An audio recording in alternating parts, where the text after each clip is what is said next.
Hello and welcome to this channel. If you are new here, please subscribe and click the bell notification button to get updated on all our new videos. Ifeanyi Ejiofor, the lead counsel to the leader of the indigenous people of Biafra, Nnamdi Kanu, has revealed that his client's health has worsened. Ifeanyi Ejiofor, after his usual visit to Kanu in the custody of the Department of State Services, said his client has been diagnosed with gastrointestinal disorder. The lawyer then asked Justice Binta Nyako of the Federal High Court in Abuja to grant his client the opportunity to seek medical attention. He said, presently, Oyendo is experiencing gastrointestinal disorder, which requires regular intake of antacid and other availing medical solutions, following persistent heartburn. Unfortunately, the DSS have denied him from the list of the prescribed painkiller tablets that could provide momentary relief. Following this development, our heralded lead counsel, Chief Mike Ezekome, has immediately swung into action to ensure immediate end to this mistreatment and impunity. He added, nevertheless, we still deem it compelling to place the world on notice that should anytime untoward happen to Oyendo, the DSS and the federal government of Nigeria should be held responsible. Orders of the court must be obeyed, particularly where the order has not been set aside. The DSS is a creation of the law and must not be seen to be operating above the law of the land that created it. Oyendo extends his heartfelt love and appreciation to you all, Chineke, for remaining firm and strongly holding the fort. He is particularly impressed with your uncommon civility, even in the face of endless provocations. He urged you all to keep it up while believing strongly that Chukwu Okike Abrahama's grace is leading all towards overwhelming victory, which is no longer far-fetched. Nnamdi Kanu, born September 25, 1967, is a British Nigerian political activist who advocates for the secession and independence of Biafra from Nigeria. He is the leader of the indigenous people of Biafra, IPOB, which he founded in 2014. The main aim of IPOB is to restore the respectiveness of Biafra, which existed in Nigerian eastern region during the Nigerian Civil War of 1967 to 1970. As the director of a United Kingdom registered radio station named Radio Biafra, Kanu propagated Biafran separatism.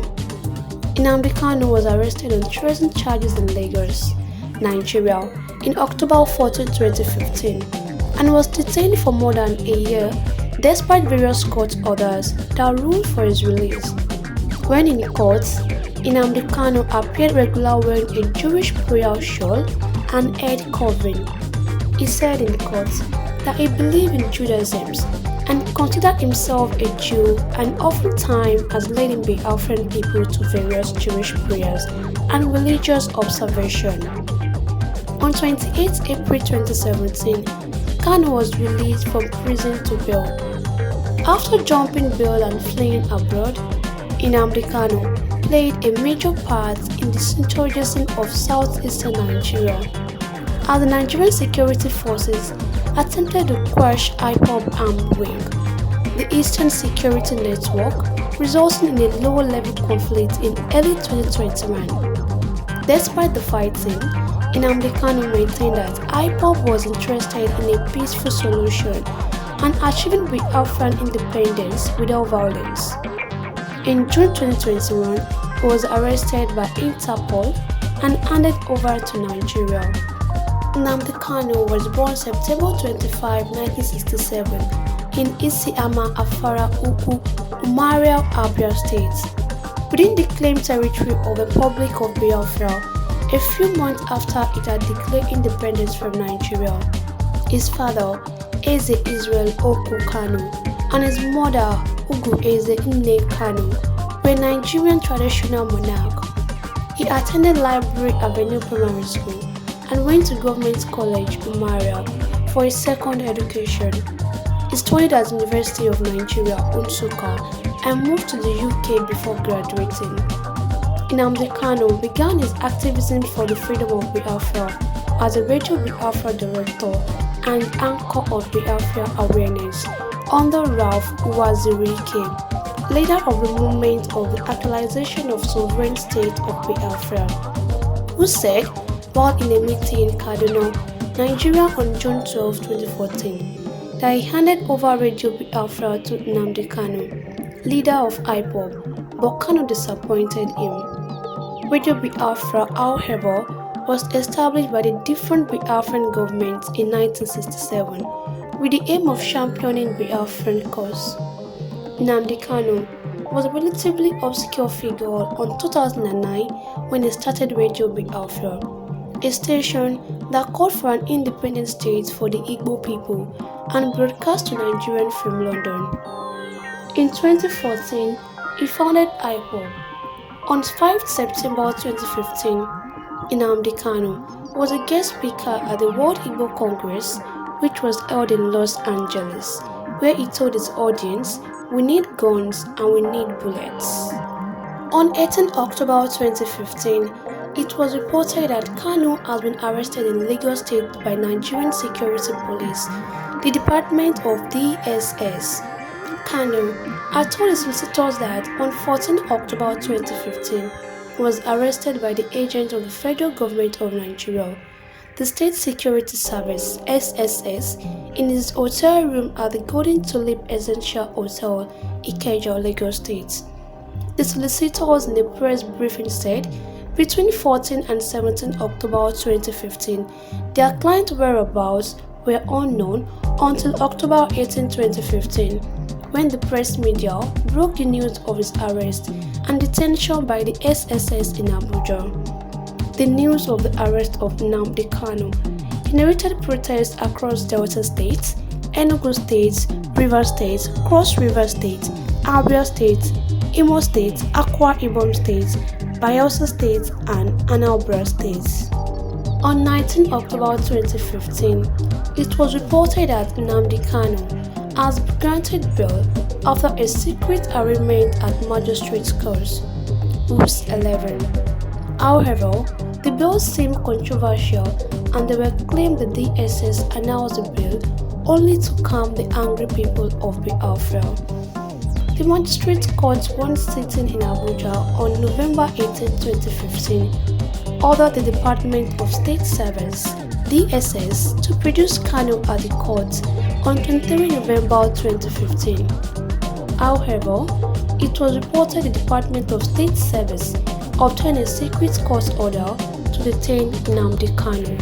Kanu's lawyer, Vincent Obeta, in an interview said, whilst in court, the prosecutor gave him a document containing a court order permitting the Department of State Service to detain Nnamdi Kanu for the next 3 months to conclude what they said was an investigation of terrorism and terrorism financing.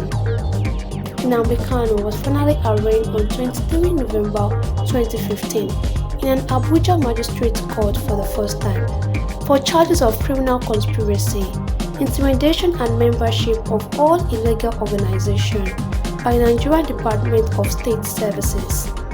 The charges violate Section 97, 97B and 937 of Nigerian Penal Code.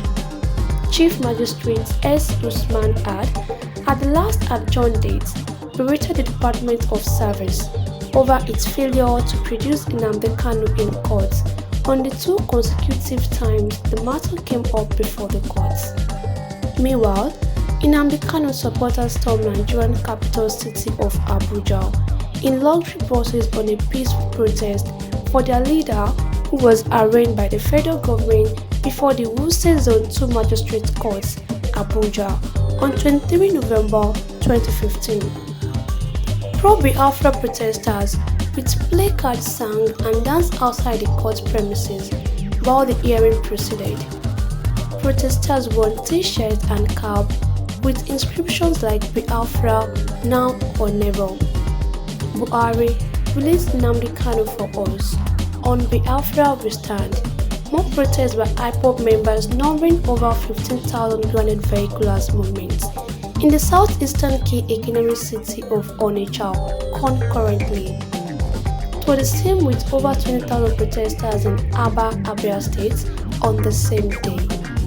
Well guys, there you have it. If finding AGO4, the lead counsel to the leader of the indigenous people of Biafra, Nnamdi Kanu, has revealed that his client's health has worsened. Thank you all for listening to that, and please don't forget to like, subscribe and drop your comments in the comment section below. Thank you. Bye.